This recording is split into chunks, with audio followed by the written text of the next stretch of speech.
Welcome to this webinar, The Grow at All Cost Era is Over, hosted by Shopware and Forrester. My name is Boris, and I will lead you through this session today. So first, an initial question is, what can you expect today? We will discover the must-know changes that are shaping digital commerce and find out how to profitably grow in a challenging year, 2023. Why is this important to you? The grow at all costs era has come to an end, leaving brands to deal with the consequences. Over the past decade, brands have focused on growth and expansion, but with great capabilities comes great overhead to manage. With shifting priorities, rising costs of capital, and a renewed emphasis on EBITDA, it's important to stay ahead of the curve. So, today, I'm proud to converse with two eminent authorities of digital commerce, Emily Pfeiffer from Forrester and Jason Nyhus from Shopware. So please introduce yourselves and let our audience know what they can expect from this webinar, starting with you, Emily. Thanks, Boris. Yes, Emily Pfeiffer. I'm a principal analyst with Forrester. I'm a commerce tech analyst, so I cover B2C commerce solutions, order management systems, commerce search, dropshipping, and some other niggling bits. I've been an analyst here for 3.5 years, and before that I was a practitioner. I was vice president of marketing and digital for a brand manufacturer here in the US. So I've been through this, and I have all the love and all the pain that comes from that history as well. So we'll talk a little bit today about Forrester's predictions for commerce and what's to come and how to handle it. Fantastic. And I'm Jason Nyhus, President and General Manager of Shopware North America. Thrilled to be on today's call. My background is I've been in e-commerce for 23 years, started right around the .com buzz, lived through that, and have had basically every job from a practitioner helping brands like Major League Baseball and Microsoft. I was previously head of marketing, head of sales, head of partnerships at my previous company. And now I'm responsible for the entire go-to-market for Shopware. And so I'm excited to bring kind of the voice of the market to today's conversation. Great, amazing. Cool. So an important note on our own behalf before we really start. So first of all, please let us stay focused during this session and limit distractions. And second, we will launch a Q&A session right after this official part of the webinar. So please raise your questions there. And the third is use the chat that we have, but please let's stay polite in the upcoming discussions. Good. And before I hand over to our peers here, what was the starting point for the webinar, you might ask yourself? The Forrester predictions are one of the most important analyst reports that companies base their strategic roadmap on. And Forrester published this report here late 2022, giving some core predictions that will shape the future of commerce. This is gated content and not accessible for the public, but it was important to us to single out two particularly important topics and to address them today. So, and we will particularly focus on these two predictions here in this webinar, which is companies will dial back promises and focus on operation and in the face of untenable costs. And the second one is 1/3 of digital business will regret playing software company. Yes, and now it's my turn to hand over to you, Emily. Perfect, thanks so much. So these predictions have gotten a lot of attention this year, and we'll talk through kind of what's leading up to them and what's going on for digital businesses right now. So the title of the webinar I thought was so great, like this grow at all costs era is done. And it's a weird feeling, I think, especially in retail. We used to have this, the customer is always right kind of attitude. And that's where it was almost the rhetoric that you heard all the time. And getting the sale at all costs was everything. This is what retailers aimed to do. Now it's really about the costs. And this is a huge shift in retail and in digital business. So I hear a lot from my retailer and brand clients, how do I manage to meet all of the expectations that companies like Amazon has set? How do I ship it quickly and for free, or at least it feels free because Amazon has the Prime subscription, right? How do I do all of these things? So the good news is in the US, consumers are telling us they actually do have higher expectations of Amazon than of other retailers. So, they expect to have a very wide variety of delivery timeframes to choose from. I want it quickly, I want it slowly, I want to pay for it, I don't want to pay for it. I like to see specific delivery dates for each item. I expect free shipping, right? And look at the difference in those bars, the third one down. I expect free shipping from Amazon is much larger than other retailers, and I expect it to come quickly. So you can see that expectations for US consumers are very different. Same thing in the UK, right? It's a little bit, the many time frames for delivery are that those bars are very close. Otherwise, it's the same. So I want to sort of put aside those fears that we need to keep up with the websites and the businesses that set the highest, most difficult to deliver on expectations. Consumers do understand that there's a difference. And I think more and more they will be willing to accept this. So all of this is very good.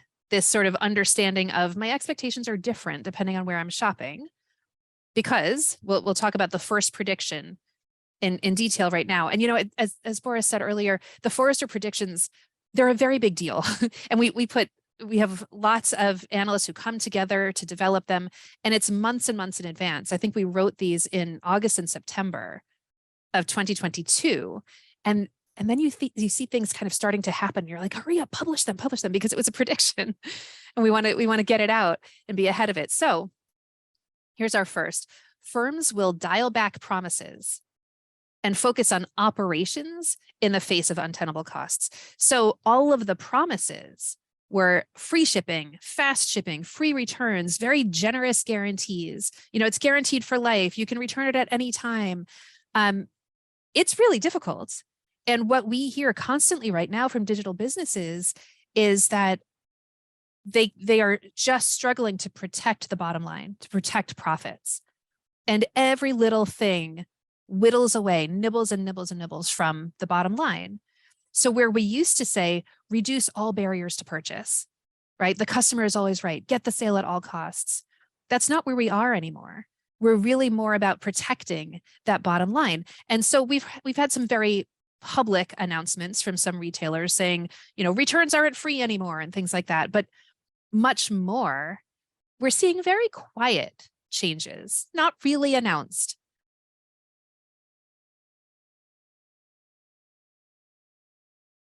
But not both.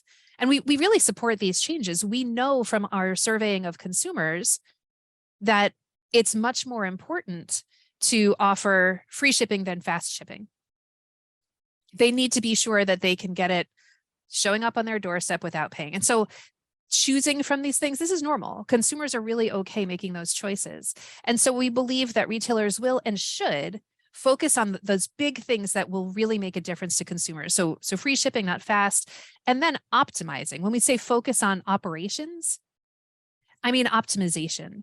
Let's make sure that we've got systems in place that ensure that we are shipping in as few boxes as possible, or from as close as possible, or, and this is something we maybe don't think about as easily, maybe we're okay shipping in more boxes and from farther away if we're choosing from inventory that's at risk of markdowns because it's overstocked in a certain location. So using our logic and our optimization tools to focus on protecting profits, that's where we should be focusing now. So this is our prediction. And we see digital businesses thinking about how they will invest to make this happen. So this is from a survey of digital business leaders. And we asked about their budgets and where they're spending. So while we see a lot of budgets right now pulling back, they're getting tighter, spend on digital initiatives, according to digital leaders, will modestly increase or stay the same. So 84% said it'll be about the same or increase up to 10%. So not a big increase, but increase nonetheless, while so very many budgets are shrinking. Digital is where we're willing to spend right now, but in those specific areas that will improve the bottom line and move the needle. Now, a little earlier in 2022, we heard from, this is companies who have a B2C commerce solution. And we said, are you satisfied with it? Are you looking to change? 44%, that's a huge number, 44% said, I'm looking to change. A portion of those are looking for a different solution from their same vendor versus a different vendor. But see that tiny little 1% down at the bottom? These are the ones who said, I'm not satisfied with my B2C commerce solution, but replacing it is not a priority. 1%. And I played with the firmographics. What if it's in different regions? What if it's a larger company? What if it's different industries? I could not get that number to come up meaningfully. If the solution isn't working, it has to go. And that's a real kind of post-2020 sentiment, right? If it's not working for me, I need to move it out. In order management, really similar numbers. 46% said they want to change. See that 0% down at the end? None said, I'm dissatisfied, but changing it isn't a priority. None. Now here, I could get that number to come up a little bit. I played with it, I could get it to come up, but it didn't come up a lot. And when it did, it was industrial, manufacturing, businesses, very, very large businesses. And in my experience, those are the ones that are most likely to have their own homegrown solution. So like, it's not really working, it's not amazing, but it's ours and I'm stuck with it, right? It's not the ones who already have a commercial OMS. If you've got something in the mix and it's not working, it's got to go. And this is an overwhelming sentiment that we're seeing from digital businesses. So we sort of respond to historical pains a certain way. This is emotional for a lot of businesses. And we're going to talk about this a few different ways today. As I said in my introduction, I've been through it. I was a digital business leader. I was responsible for the selection and the utilization of these solutions. And so we all know what this is like. Listen, 2020 happened. We didn't expect it. It was a surprise. We had to move quickly. Many businesses had legacy technology that prevented them from moving quickly. It was literally impossible.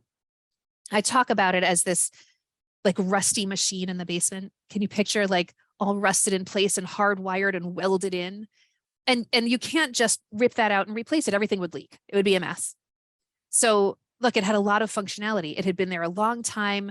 We've put strong systems in place and we've customized them over years and years. So very robust functionality, no argument.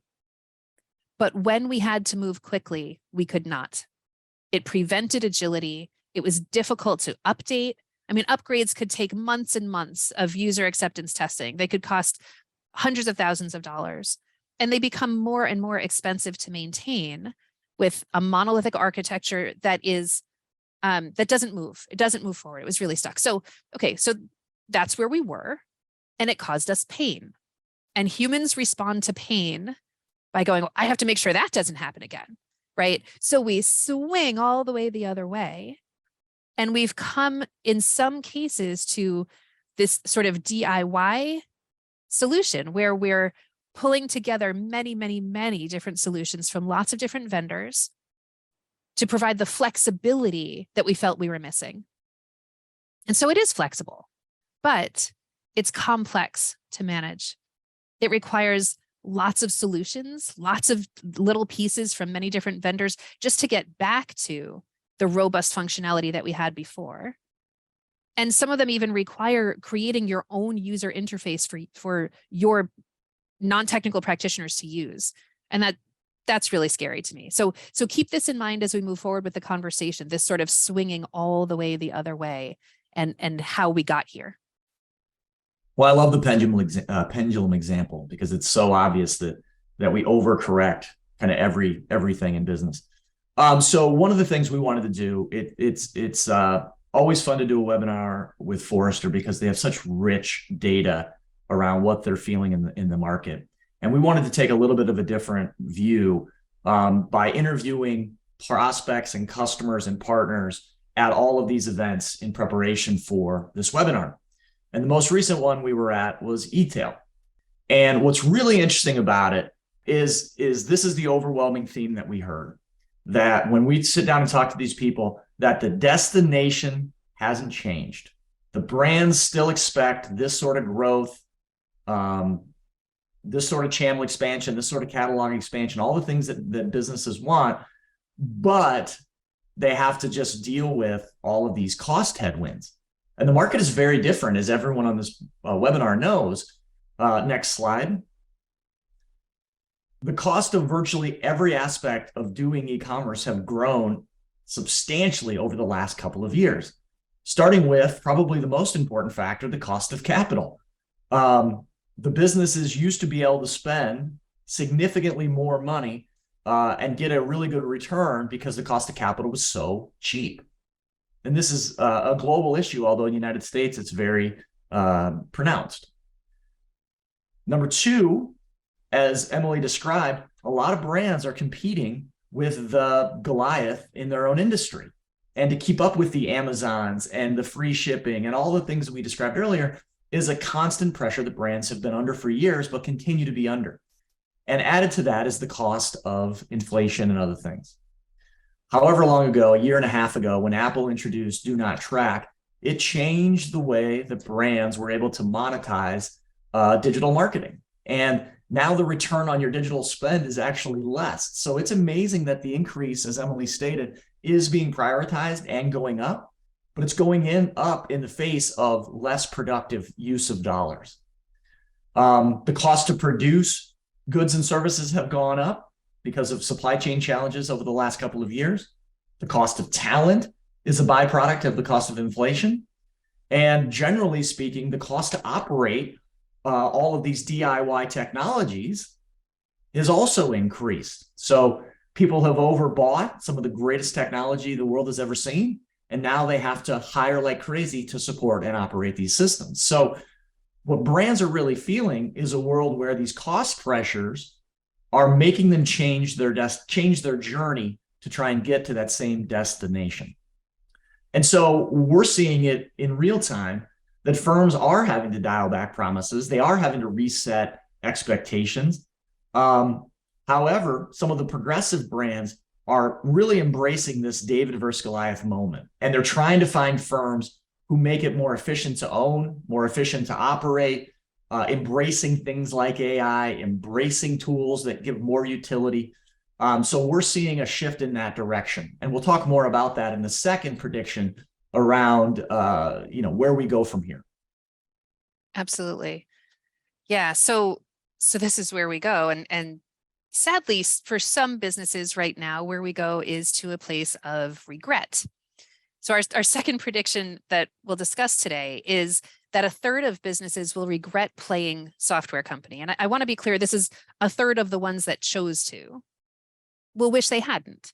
So remember our pendulum, where we swung from that kind of rusty machine in the basement, that legacy thing that was holding us back, and that over pivoting, as Jason said, the sort of overcorrection to an unnecessarily flexible ecosystem that might have custom UIs and massively complex integrations, more vendors, more solutions, more experiences. Flexibility is great. It's important. Open architecture is important. I'm not advocating to stay with the legacy. But there is a happy medium. There's a balance here. And this was actually the prediction that caused me to want to hurry to publish because it started to happen where we're seeing even midstream on projects, we're seeing them abandoned because they were too costly, took too long, too complex. It was the over pivoting, the overcorrection, swinging too far. So we do think that some businesses are starting to see that, the extreme is not for everyone. The term edge case is really appropriate here. There's a reason it's called that. It's out on the edge. It's not for everyone. And so for some, fine. But for some, look, the hype is really appealing. It sounds great. And it plays off our fear and our pain from where we've been before. So right now, we're in a weird place in commerce tech. It's very unstable. There are some solutions that my colleagues evaluate at Forrester that don't change that much from one evaluation to the next. I cover commerce solutions, order management systems, search. I mean, these are things right now that are in a very the market is in a very unstable place because it's changing so quickly. Solutions themselves are in this kind of state of speedy evolution. And some of that is the result of what's happened over the past few years, right? Coming out of 2020, I was evaluating order management systems, optimization systems. I was talking to digital businesses, and they were sort of in a, oh my gosh, take my money kind of mode, because they needed to have something different than what they had when everything hit. And consumers themselves, they're experimenting more. They're figuring out how they want to shop now and in the future. So, I won't do the consumers are really independent and they're channel agnostic. You've heard it, right? We've talked about it. But Forrester looks at this empowered buyer now in a really specific way. We sort of drill in farther based on the data that we have and the way that we survey consumers in different countries. So what we see from today's empowered buyer is that she has this self-efficacy. She believes she can create the best experience for herself. So she's going to choose the app, choose the experience, choose the store, combine the channels, and take control of it rather than being served something. I'm going to go find the experience for myself. There's an information savviness. Listen, I believe I understand what's going on. I think it was about half of consumers in the US said they believe they know better than store associates about the products that they're shopping for in store. They've done their own research. They've looked online. They're standing in the store on their phone using an app. And they can find the information that they need. This digital physical integration, we know it, right? They are creating for themselves this seamlessness. They're just jumping to wherever they want to be. They're relying on their own devices. 47% said, I would rather use my own device than a store associate or a store device to find a physical product in a store, to understand, is it here and where is it? Please, I'd like to figure it out myself on my own device. I don't even want to ask somebody. And they're more willing to experiment than ever. They're comfortable with new brands. They're comfortable with new products. And if I'm a brand or a retailer and I hear that, my concern is loyalty. Willingness to experiment and try new things equates to a willingness to not return to the old things. So stickiness and loyalty are really at risk right now because of the way that consumers think and shop and serve themselves the experiences that they want. Fantastic. Kind of the same theme. I'm going to take some of the voice of the market and share with you what we've heard to support some of the points Emily made. I would love to disagree with her and have an argument because that's an interesting webinar. It'd be more fun. Unfortunately, I don't think I'm going to be able to do that. Let's move to the next slide. So I'm constantly inspired by conversations I have with clients or prospects. And about a decade ago, I was on site at Microsoft, who was a client of my own previous company for many, many years. And they made a declaration that was incredibly clarifying for the organization. It was, we want to be the best services and device company in the world. And everything else, they kind of put a period there. And everything else, find partners to help us go do it. And it led them down that path many years ago to work with my previous employer, because doing what we did at the time was not a core competency. It didn't fit into the, we want to be the greatest services or device company in the world. It was about other things. And so I agree with the assessment that at least a third of the digital businesses will regret playing software company, especially those who sold their soul and shifted away from their core competencies. And so let's talk a little bit about what got us here. And I talked about it before, but this zero interest rate environment, specifically in the US, basically made the money so cheap that people were able to make relatively poor long-term decisions because they could invest at a relatively low ROI threshold. So that obviously has been corrected and it's changing. It's definitely one of the things driving regret is how big these teams are and how much tech people have bought. Number two, I think M&A and other market factors also made a big impact here. Some of the greatest, well, let me say it this way. In every technology, they're generally purpose-built for a certain segment of the market. They're built to serve the SMB, they're built to serve the mid-market, or they're built to serve the enterprise. And what's interesting about it is when you have mergers and acquisitions and they acquire a business, generally it pulls them one direction or the other. It pulls you down to the SMB or it pulls you up to the mid-market. And I find that to be really fascinating, because what happens then is companies who are maybe not purpose-built to buy the software they've acquired, now it comes with enormous overhead to manage. I kind of stumbled through the point, but basically it's the same point. People overbought software or underbought software because of the market dynamics or shifts. And then the new tech and hype cycles. I think this one is really important as well. I was listening to a podcast that talked about how venture capitalists are putting a ton of money into AI companies, and there's over 600 today who claim to be AI companies. But when you look into the reality of it is 500 plus of those companies existed before ChatGPT made their big announcement about 100 days ago. And so they've just taken the name, they've co-opted AI to try and be more fresh and new. And again, at these shows, you'll find the best sales and marketing companies in the world are these technology brands. And it's led a lot of firms to have overbought tech. They bought technology that does multiple things. They bought multiple tech that does similar things, and now they're stuck with too many licenses and they're burdened with over management. And so I feel like this is another factor that drove us here. Now, the really important point here is that brands are at a crossroads. When you take a look at all their operational buckets, people still are looking for EBITDA. The era of excess is over. Now the era of efficiency has begun, and people are looking at each of these cost buckets and saying, how can we become more efficient? Which really leads you to three outcomes. Dial back promises, which Emily outlined really well, reduce operating expenses from the bucket on the left, or embrace new partnerships and outsource things that aren't core to what you do, and embrace companies who actually are delivering AI, not just the buzzwords AI. So to me, we're at a really important crossroads in e-commerce. It's kind of this awkward teenage phase that brands who embrace new partnerships, the 44% who are willing to change if it's not working, those are the brands we're going to be talking about in a year or two are the winners in the race. Relative to the TCO, the new TCO calculus, one of the things I find really fascinating is companies potentially buy an SMB solution to get started, and they may be thrilled with the utility that it provides.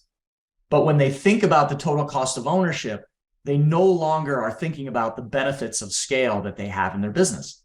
So a real example, if a merchant is doing from 0 to 50 million over the last 5 years, now they're doing 50 million. They actually have a tremendous amount of negotiation power with the payments, the fraud, the tax, the marketing engines, where they can get better rates.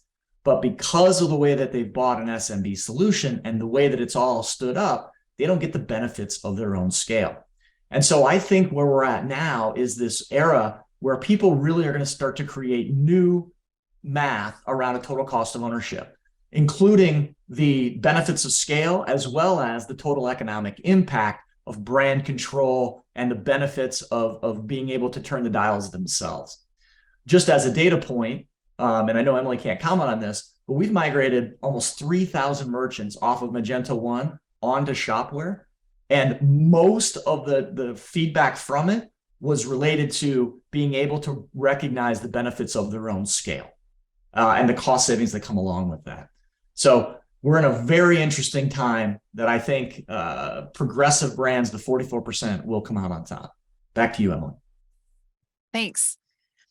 So, with all of this instability, this, as Jason was saying, we're in a weird place right now.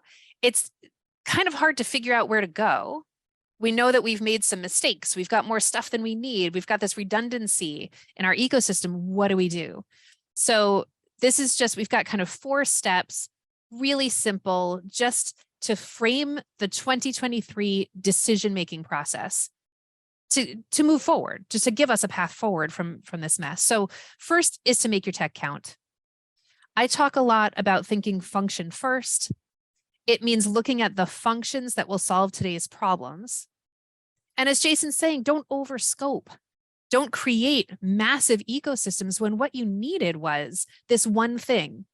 And, I find I use the word amoeba like a verb. You know what an amoeba is, like the little one-celled thing. Solutions constantly amoeba in different directions. They have an acquisition, they add functionality, they get bigger, the individual solutions themselves, right? So they're amoebaing all the time.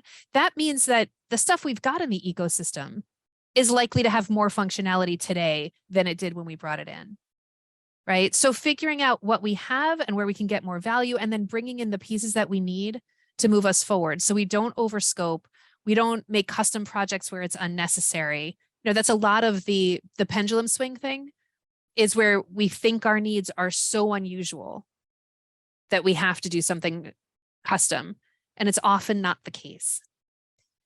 The next is to add value at every touch point. And I mean touch points with a customer. So don't just sell, engage with them. Figure out what they want from you right now. What do they want to learn? What do they want to experience? What do they want to see? If they just want to buy, great. Make that as easy as possible. But the experience should be what they need it to be. It should be fun, or it should be fast, or it should be convenient, or it should be educational, right? Understanding what's going on for your customer in the moment is huge. And I see a lot of, even like post-purchase messages go out saying, well, you bought this thing, you should now go buy that other thing. I just think the post-purchase experience is an amazing opportunity to add value. You bought this thing. Let me just reinforce what a good decision that was. Here are some great reviews from other people who bought the thing, or here are the instructions for putting it together, or here's how to put away the old seasonal one because this one's going to replace it, right? Finding ways to add value for consumers. This is how to bring in that loyalty as they are creating those experiences for themselves that they want, and not relying on you to just serve everything to them. So building trust with expectations management. I talk about this a lot too. We saw the statistics about what consumers expect from retailers versus Amazon, like everyone else versus Amazon. A lot of what they're looking for is not, I need it to be fast and free and. What they're looking for is to understand, when will it come? What can I expect? And a lot of the time consumers are shopping with those expectations in mind. We say, we have a very specific question that we ask consumers around, do you have sort of one fulfillment type that's your go-to? Do you need many fulfillment options to satisfy your kind of need of the moment? I mean, the answer is yes, we need many. And the reason is that what I'm shopping for right now, I might need as quickly as I can get it. If I have to go pick it up at the store, I need to know I can do that within 2 hours and get it in my hand now. In 10 minutes, I'm shopping for another item and I just need it to show up. I don't need it right this second. I need the convenience of it showing up. So showing earlier in the process when they can get items, making sure that whatever we promise is what we deliver, and we communicate all the way through. This is a great way to fight the, how do I compete against Amazon, which I'm sure we're all sick of hearing for years and years and years, and still have to do, right? This is a great way. Communicate clearly, deliver on the expectations that you've promised. That is so much. And it adds to that loyalty. That I'm willing to experiment. I'm willing to go and look other places. But if I know that I can trust that what you tell me is what you'll deliver, it's a great way to hold on to that loyalty. And please don't give it away. This winning business at all costs, it's done. And the good news is we're all here together. All businesses are facing this moment. And Jason described it really well. The sort of what's going on in the background that led to this moment. It's a challenging time. And it's not like one company is struggling to keep up. It's literally everyone. And that, frankly, is sort of an opportunity to reset the market and to collectively reset expectations that consumers have. So winning at all costs is losing. It's losing too much profit. We have to focus on the costs, and we have to do that by optimizing, incentivizing the sale, and protecting the bottom line at the same time. That is my best advice for you for 2023. All right. Do we get any questions? I see one. Emily, maybe you can take it. It's around TCO. It's kind of related to my comments. How should brands think about TCO in this kind of new era? Yeah, it's a hard question. so we're in this moment where rip and replace isn't happening, right? The rusty machine, like we said, you can't just pull it out and replace it. So it's a moment of, frankly, having to double pay often. I see folks bringing in, whether it's a complete replacement or components, SaaS components, bringing them in piece by piece, which is a great idea right now to kind of move forward without the huge upfront expenditure. It still means that we're paying for the old thing while we're paying for the new thing, and often for longer than we're used to. It used to be you had a little bit of crossover while you were building, but now I'm seeing years and years of pieces. It's like the old strangler approach, but sort of in slow motion, bringing in these components that replace really slowly over time. So unfortunately, it can increase the expenditure. But when we think about how we literally account for these costs, we can really think about it differently sometimes, because so much more software is moving to SaaS and a subscription model and getting away from licensing. So if we're creative about our accounting, we can look at that a little bit differently, and that gives us a little bit of a way out. But I think realistically, we have to expect there to be some overlap up front and then map it out a few years down the line for how we can phase out the legacy. Yeah. I love the answer. I also think, if I can add on to it, I think we're probably entering the era of procurement. You think about the operating leverage that brands have when they negotiate with software vendors or other service providers. The world got a lot harder for them too. And so people would rather give you a discount than lose you or treat you altogether. So I do think that's another worthy point to consider, is what negotiation leverage do you have? What benefits of scale do you have? And how do you deploy those to basically create more capital for your business? Yeah, great point.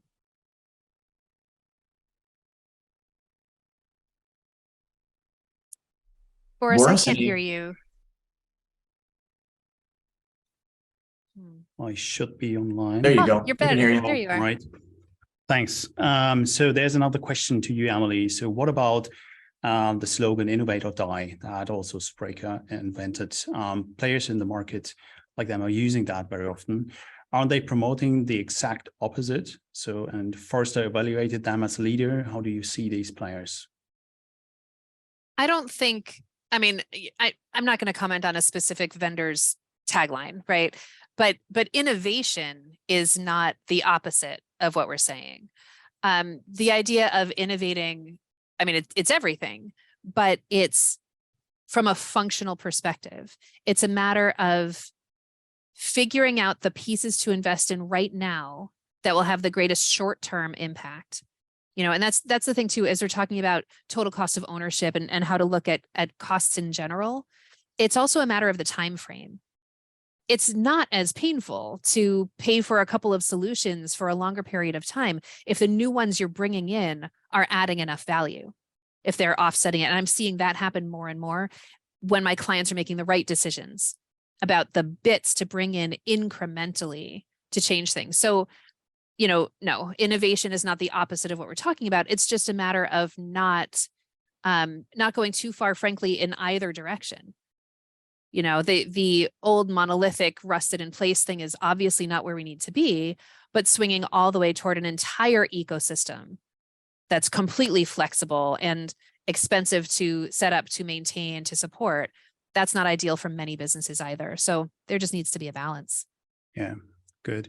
I think innovation is definitely a huge USP that a lot of players in the market are currently using. And in this context, also AI is more than just a buzzword currently. So, and Jason, a question to you. So how can we, or how also does Shopware differentiate between the innovators and fakers in that market? Well, I think AI is a great example. 99 days ago today, I just looked this up, ChatGPT launched November 30th of last year. And what's amazing about what's happened to our world in 99 days is, as I described before, everybody's website started co-opting the term, effectively making it a buzzword that's overused, that you have to really dig into what people are delivering to see if it's actually going to help you become more efficient or help drive better customer value. I don't want to make this a Shopware commercial, But what I would tell people to do is ask for the percentage of roadmap allocated against AI or whatever the innovation that's important to you, BPOS or whatever. Check out the product roadmap, see what the commitments organizations are making. I've been in this industry for 20 plus years, and I've heard people use machine learning and AI inside of the microservices for a decade. It's been around, but generally speaking, it's done to make businesses more competitive or kind of create a differentiation just specifically for them. And so in my old world, it was about payment authorizations, how you send a transaction to one acquirer. If it fails, you try it to the second, and you start to build up some machine learning around it.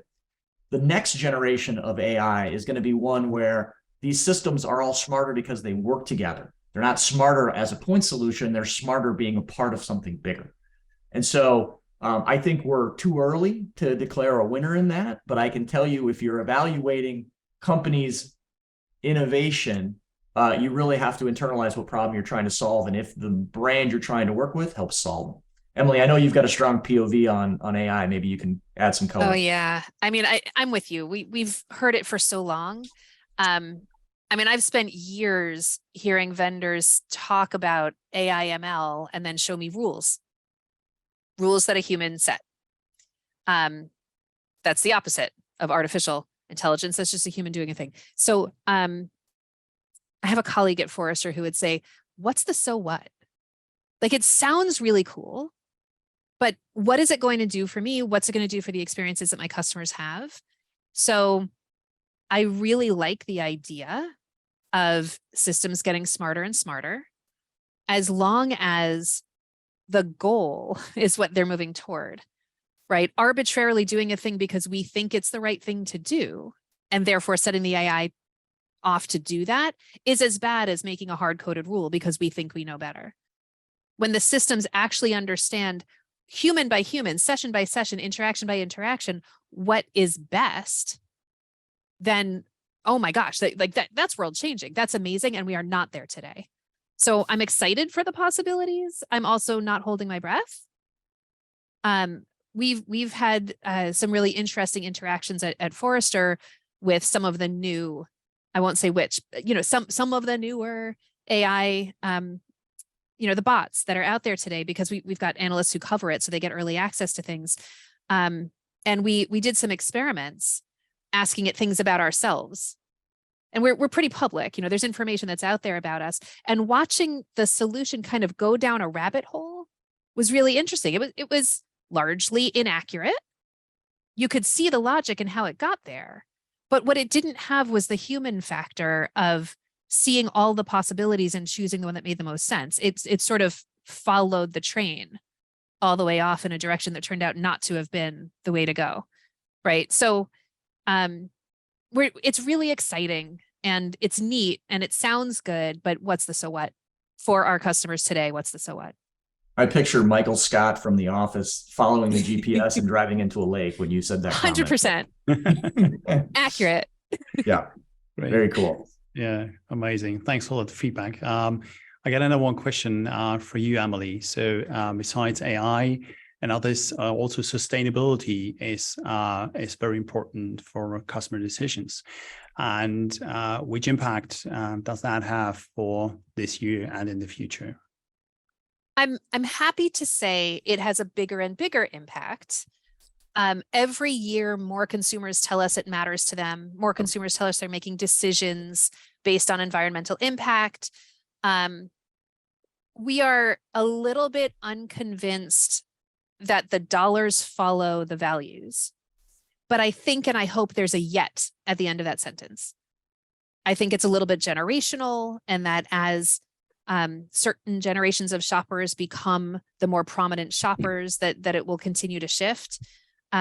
So for now, we know that it matters. We know that it's important. And consumers tell us increasingly, they look for the messages, they look for the accountability. It matters to them. I'm just not confident yet that we're willing to spend for it. But we'd like to know that it's there. And I think over time, we will be more willing to spend for it. Yeah. And if I can add on really quick, I've actually seen in Europe or they actually have programs at the end of a transaction where you can offset your carbon footprint as part of the transaction. And I've seen it with airlines, and I've seen it with some consumer goods. And so I think that experience, when you start to give people the choice where they can opt in or opt out, I think that starts to change the acceptance rate of it. I think conceptually people want to do it, but we haven't given them the vehicle to really contribute, to really know if it's going to change buying behavior or not. Well, yes. And then I wonder whether, are you asking them to round up to you, right? Or are you saying, would you like us to, no cost to you, put some portion of your big difference? Yes. Yeah. So to me, it comes down to application. How are you testing into something that gets you an answer if people are going to adopt it or not? Yeah. Maybe a good handover also is to another question that came up in the chat, is that Emily, you said also that customers expect less from Amazon or less from merchants than from Amazon. Mm-hmm. And how do you manage customer expectation after promising so much for the use and now pulling back such services all of a sudden? Won't it upset the customer when they were used it for so long? Maybe. Just to be honest, maybe. My father has he's very loyal. He's one of those people. He's like a very loyal shopper, and he has a certain brand's credit card. He's had it for as long as I can remember. And one of the benefits historically of that credit card was free shipping on every order. And then a few years ago, that brand started offering free shipping to everyone. And my dad was angry. This is one of those, it doesn't actually cost you anything. You don't have anything less. He's like, I do, because what I had was special, and it's not special anymore. Everybody has it. So the most loyal customers, in my opinion, might be something to protect. Mm-hmm. This is a great opportunity to segment to your most loyal customers and to make sure that you're not creating a situation in which they will feel abandoned. But that's generally a pretty small subset of your entire customer base. And as the entire market is doing this sort of collective reset right now, it's the time to do it. Expectations are changing, and it's the retailers and brands and what they've done that set the expectations. So right now, while everyone's kind of readjusting, it's a good time to do it. And I'm not suggesting that we swing, again, don't overcorrect and charge. I mean, you can't actually charge what shipping costs. Nobody does that. You have to lose some money on shipping. That's just the way it works. Build it in, but it is the time to tweak, to adjust. There was a story, it's got to be 15 years old, about an airline that put 2 fewer olives in each salad and saved $3 million a year. Right. It's the little thing when you're operating at volume, it's the little things that make a difference. So finding those ways where you can pull back while promising and delivering on what you promise, even if what you're promising is 5-day delivery instead of 3-day delivery. Yes, it's a change. They can pay more for faster, but I think we will see these changes kind of across industries and throughout shopping experiences. So it won't be as jarring to customers because it will be small increments and pretty widespread. Right. Yeah, I think very well said. I think that's all very much aligning with a long-term perspective also for our merchants. I've got also a perspective on time. I have just one last question that I wanted to ask you, Emily, is that if a merchant needs to change its tech stack, how can they keep up their business running? Do you have good advice? It's really hard. We can't just kind of pull over and get a new car, right? Because everything has to keep going. And we talked about the rip and replace and how impossible it is. The strangler approach I mentioned earlier, it's an old term. It meant carving out functionality from the old solution and replacing it incrementally so that you're sort of strangling it over time until you get it down to something manageable that can be replaced. And I do still think that's often the way that this happens. I've even seen some of my clients lately bringing in solutions that are new and modern and offer functionality, but also insights and optimization that they didn't have before, where they thought it would let them replace a legacy system. And once they brought it in, they said, there's actually some fundamental stuff that's pretty deep in this legacy thing that this doesn't replace. but we're glad we did it because of what it added incrementally on top for now to help us figure out the optimization. And they do still expect it to replace the legacy thing. It's just going to take longer than they expected. But in the meantime, the benefits they're getting are worth it. So, I can't say just bring in a bunch of stuff and it'll be worth it. We don't want that redundancy that Jason was talking about earlier. But if we focus on the individual functions that we need, and I'll give one quick example of a function for context. I have a business problem. I'm losing too much money on the packages that I ship to my customers. And my solutions just aren't helping me protect myself that way. So that's my business problem. I need the capability of better optimization to fix this. And so the technical function is great, distributed order management or complex order routing, right? That's the function that I need. It may be that I bring in a new entire OMS, but that it's a phased approach. It may be that I bring in just that function for now, modularly. But if I don't have it from the solution that I've got in place today, I need to bring in the function that will move me forward. And so that's really my answer. It's, try to change a tire. You can't swap out the whole car, but it has to be incremental. And I really recommend, as much as you can, managing expectations with senior leadership around the fact that we're not just going to wipe out that other expense tomorrow. It's going to take some time to phase it out. Yeah. Cool. Great. I got a really, really last question here. And that is coming from, I think, one of our agency partners here. And if the bottom line is really getting more important in the coming economic cycles, and how do you see, Emily, the popular revenue sharing license models? Do you think that there will be a renaissance of more classic license model who just offer a flat rate, even especially for cloud offerings? Might that be an option? It's a really interesting question. I see pricing model as a culture fit question. And I'm talking more and more about culture fit and vendor selection. So it makes sense to me to have, it maybe not rev share, but volume related pricing in some way, because volume taxes the system. It makes sense to me. I feel like the term rev share makes it sound like you're making more, so I should make more. And I think it doesn't sit well with people, rather than I need to charge for the tax on the system, which I think is reasonable. But I think caps are smart. And what we all need to recognize altogether is the many, many ways that we erode the margin. I mean, Jason, you were saying earlier, you had some of those examples. I hear from my clients who are like, well, okay, so I'm selling on Amazon and I'm selling on my website and I'm selling here and I'm selling there, and everything requires sponsored listings and a little bit of advertising and, discounting so I can be featured in this sale, and every little bit eats away at it. And as you said, Jason, the dollars that we're spending don't go as far as they used to. So one way or another, my clients are looking for ways to reduce their costs. And I think creative pricing models might be something that shifts moving forward. Lastly, turns out I have a lot to say about this.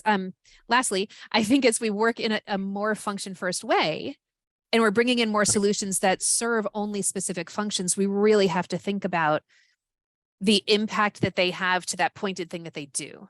Right? It doesn't make sense anymore to pay for one large solution if we need to bring in many point solutions and modules to enhance it.